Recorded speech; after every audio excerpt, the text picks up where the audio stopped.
से बोलिए शंकर भगवान की जय। माँ कौशल्या रिकॉर्डिंग स्टूडियो दिघिया चौक सुपौल।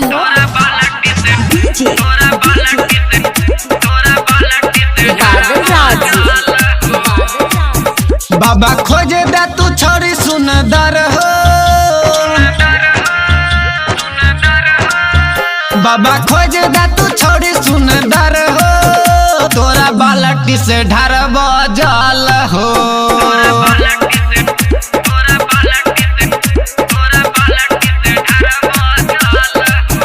एलियो चलत चलत पैदल हो, तोरा बालटी से ढारब हम जल हो।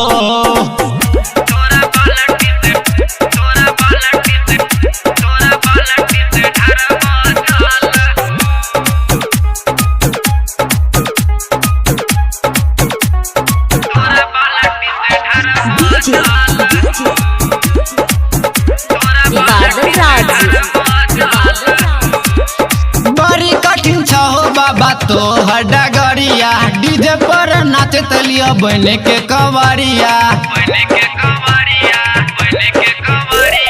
बड़ी कठिन छ हो बाबा तो डगरिया, डीजे पर नाचे तलिया बने के कवरिया। बाबा कर दे समस्या के हल हो,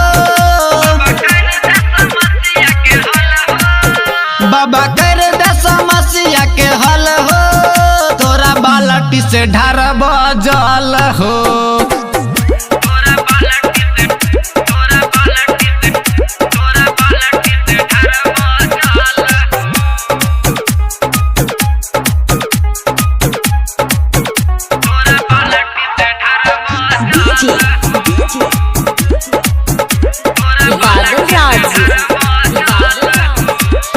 सच सच कहे छिया कर यकीन हो, दुगो कमर बाबा सुनल नची यकीन हो।